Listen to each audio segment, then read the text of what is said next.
ഇത് വളരെ അടിസ്ഥാനപരമായി തെറ്റായ ഒരു കാര്യമാണ് സൂചിപ്പിച്ചത്. ഇപ്പം അദ്ദേഹം സൂചിപ്പിച്ചു, അസ്കർ സാർ സൂചിപ്പിച്ചത് ഞാൻ കേട്ടുകൊണ്ടിരിക്കുകയായിരുന്നു. അദ്ദേഹം പറയുന്ന 4 പഞ്ചായത്തുകൾ എന്ന് പറയുന്നത് ഒന്ന് ശാസ്താംകോട്ടയും, ഒന്ന് മൈനാഗപ്പള്ളിയും, ഒന്ന് തേവലക്കരയും പടിഞ്ഞാറേക്കലടയും അടങ്ങുന്ന 4 പഞ്ചായത്തുകളെ പ്രദാനം ചെയ്തുകൊണ്ടാണ് അവിടെ സ്കൂൾ പ്രവർത്തിക്കുന്നത്. ഏറ്റവും കൂടുതൽ കുട്ടികളുണ്ട്. ഇന്ന് അവിടുത്തെ ഇപ്പോഴത്തെ നിലവിലെ ജില്ലാ പഞ്ചായത്ത് പ്രസിഡന്റായിട്ടുള്ള ശ്രീ പി കെ ഗോപൻ പോലും അദ്ദേഹം പറഞ്ഞത് എന്തിനാണ് ഈ കുട്ടി ഷീറ്റിന്റെ പുറത്ത് കയറിയെന്നാണ്. നമ്മൾ നമ്മുടെ ബാല്യകാലത്തിലേക്ക് തിരിച്ചു പോകുമ്പോഴേ നമ്മുടെ കുസൃത്തരങ്ങളെക്കുറിച്ച് അറിയാൻ കഴിയും. ഒരു സംഭവം നടക്കുമ്പോൾ ഇത്ര ബാലിശമായി വർത്തമാനം പറയാൻ എല്ലാവരെ കൊണ്ട് കഴിയുകയില്ല. ഒരു വിഷയം നടക്കുമ്പോൾ രാഷ്ട്രീയം മുതലെടുപ്പിനൊന്നും ശ്രമിക്കുന്നതല്ല.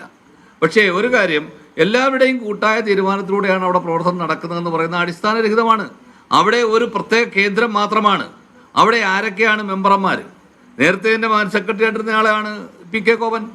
ഇപ്പോൾ അതിൻ്റെ ആളായിട്ടിരിക്കുന്ന ആളാണ് ഈ പറഞ്ഞ തുളസീധരൻ പിള്ള സാർ. തുളസീധരൻ പിള്ള സാർ ആരാണ്?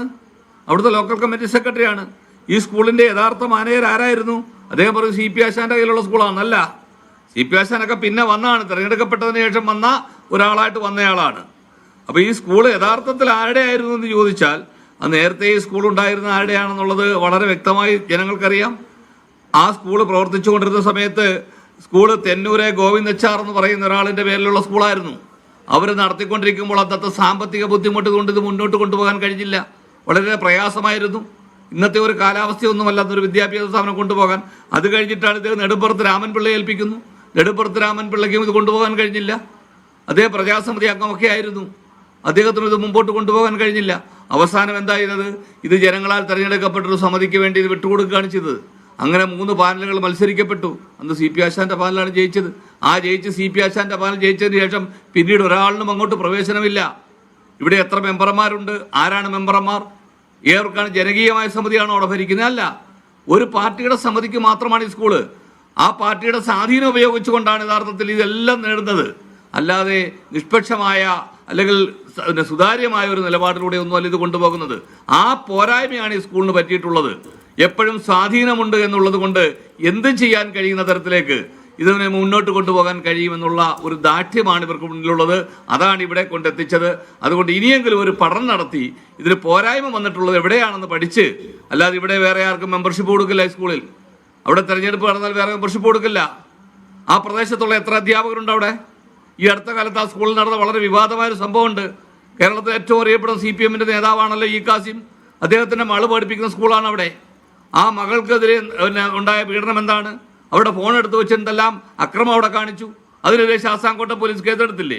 അത് കഴിഞ്ഞ് അവിടെ ഉണ്ടായിരുന്ന അവിടുത്തെ അധ്യാപകരായിട്ടുള്ള ആളുകൾ വളരെ മദ്യപിച്ച് മതോന്മത്തരായി പോയി റോഡിലുള്ള കൊടിമരങ്ങൾ തകർത്തില്ലേ? അത് സ്കൂളിൻ്റെ മാനേജർ തുളസീധരൻ പിള്ള ഇടപെട്ടത് ശരിയായി കൊടുത്തില്ലേ?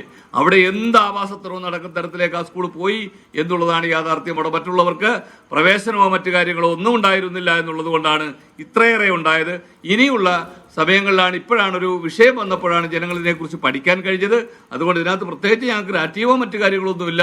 ഇന്നൊരു നടന്ന സംഭവത്തോട് വളരെ ശക്തമായി ഒരു കുടുംബത്തിലെ രാവിലെ ഒരുങ്ങി ഒരു ബസ്സിലേക്ക് കയറി സ്കൂളിലെത്തിയ ഒരു പിഞ്ചോമന വൈകിട്ട് ചേതനയേറ്റ ശരീരമായ വീടുകളിലേക്ക് എത്തുമ്പോഴുണ്ടാകുന്ന ഒരു മാനസികാവസ്ഥ അറിയണമെങ്കിൽ ഒരമ്മയാകണം, ഒരച്ഛനാകണം, അല്ലെങ്കിൽ കുടുംബം ഉണ്ടാകണം.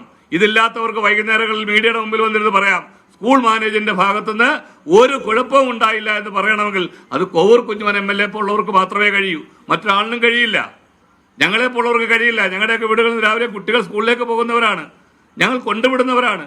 വൈകിട്ട് തിരിച്ചെത്തുമ്പോഴുണ്ടാകുന്ന മാനസികാവസ്ഥ ആലോചിച്ച് നോക്കൂ. അല്ലാതെ പി കെ ഗോപനെ പോലുള്ള ആളുകൾക്ക് പറയാൻ കഴിയും എന്തിനാ കുട്ടി ഷീറ്റയുടെ പുറത്ത് കയറി? കുട്ടികളുടെ കുസൃത്തരങ്ങൾ എവിടെയാണ്? ഈ കുട്ടി വന്നപ്പോൾ ആ സ്കൂളിൽ ആരുണ്ടായിരുന്നു? 9:30 മണിക്ക് കുട്ടിയെ സ്കൂൾ ആദ്യത്തെ ബസ് എത്തുമ്പോൾ ആരാണ് ആ സ്കൂൾ നിയന്ത്രിക്കാനുള്ളത്? ഈ കുട്ടികളെ ക്ലാസ്സിലേക്ക് കടത്താൻ ആരാണുള്ളത്? ഇതൊക്കെ നമ്മൾ മനസ്സിലാക്കണം. അല്ല, രാഷ്ട്രീയമൊന്നും ഇതിനകത്ത് കാര്യമല്ല. അതുകൊണ്ട് ഒരു വിദ്യാഭ്യാസ സ്ഥാപനം അല്ലെങ്കിൽ ഒരു വലിയ സ്ഥാപനം നടത്തുമ്പോൾ കോടിക്കണക്കിന് രൂപയുടെ സ്ഥാപനങ്ങൾ പൈസ വാങ്ങി അധ്യാപകരെ പോസ്റ്റ് ചെയ്യുമ്പോൾ അവർക്കൊക്കെ ഈ നാടിനോട് പ്രതിബദ്ധത ഉണ്ടാകണം, കുട്ടികളോട് പ്രതിബദ്ധത ഉണ്ടാകണം, അവിടുത്തെ ജീവനക്കാർക്കുണ്ടാകണം പ്രതിബദ്ധത. ജീവനക്കാർ എത്ര മണിക്ക് അവിടെ എത്രയും തീരുമാനിക്കണം. ജീവനക്കാരെത്തിയതിനു ശേഷം മാത്രമേ കുട്ടികൾ പങ്കെടുക്കാവൂ. അല്ലാതെ അവിടെ അശാസ്ത്രീയമായ നിർമ്മാണ പ്രവർത്തനം നടത്തി വെച്ചിട്ട് അതിൻ്റെ പുറത്തൂടെ ഇലക്ട്രിക് കമ്പി പോയിട്ട് ഒരു കാര്യം മാത്രം പറയാം. അവിടെ ഈ സ്കൂളിൻ്റെ തൊട്ട് കിഴക്കുവശത്തൂടെ വടക്കോട്ട് വലിയ വിശാലമായ റോഡുണ്ട്. ഇലക്ട്രിക് ലൈൻ വലിക്കാൻ ഇഷ്ടംപോലെ സമയമുണ്ട്. ഈ സ്കൂളിനോട് ചേർന്ന് തൊട്ട് പടിഞ്ഞാറ് വശത്തൂടെയുണ്ട്. അവിടെ ഇലക്ട്രിക് വലിക്കാനുള്ള ലൈനുണ്ട്. ഈ രണ്ടും ചെല്ലുന്നത് വളരെ കൂടുതൽ കുടുംബങ്ങൾ താമസിക്കുന്ന കോവൂർ കോളനിയിലേക്കാണ്. എന്താണ് അത് ചെയ്യാത്തത്? അപ്പോൾ അതൊന്നുമല്ല ഇതൊരു നിസ്സാരവൽക്കരിച്ചുകൊണ്ട് മുന്നോട്ട് പോയ സ്കൂൾ മാനേജ്മെന്റിന്റെയും KSEBയുടെയും നിരുത്തരവാദപരമായ ഈ പ്രവർത്തനത്തിനെതിരെ ശക്തമായ നടപടി സ്വീകരിച്ചുകൊണ്ട് മുന്നോട്ട് പോയില്ലെങ്കിൽ നാളുകളിൽ നമ്മുടെ സംസ്ഥാനത്തെ പല വിദ്യാലയങ്ങൾക്കും പല കുരുന്നുകൾക്കും ഇത് ബാധകമാകുമെന്നുള്ളത് കൊണ്ട് ഇത്തരം സംഭവങ്ങളിൽ ശക്തമായ നടപടിയെടുക്കണം. ഇന്നിപ്പോൾ പോലീസ് എത്ര കേസെടുത്തിട്ടുണ്ടാവും? സ്കൂളിലേക്ക് മാർച്ച് ചെയ്തവർക്കെതിരെ കേസെടുത്തിട്ടുണ്ടാവും, റോഡ് ഉപരോധിച്ചവർക്കെതിരെ കേസെടുത്തിട്ടുണ്ടാവും. ഈ കുട്ടി മരിച്ചതുമായി ബന്ധപ്പെട്ടവർക്കെതിരെ കേസെടുത്ത് അന്വേഷണം നടത്താമെന്നാണ് പറയുന്നത്. വിദ്യാഭ്യാസ വകുപ്പ് മന്ത്രി അറിഞ്ഞിട്ട് പറയാമെന്നാണ് പറഞ്ഞത്. ഇലക്ട്രിസിറ്റി വകുപ്പ് മന്ത്രി പറഞ്ഞത് സ്കൂൾ വിദ്യാലയങ്ങളിലൂടെ ലൈൻ വലിക്കാൻ പാടില്ല എന്നാണ് പറഞ്ഞേക്കുന്നത്. ഇതൊക്കെ ഇന്നാണോ അറിയുന്നത്?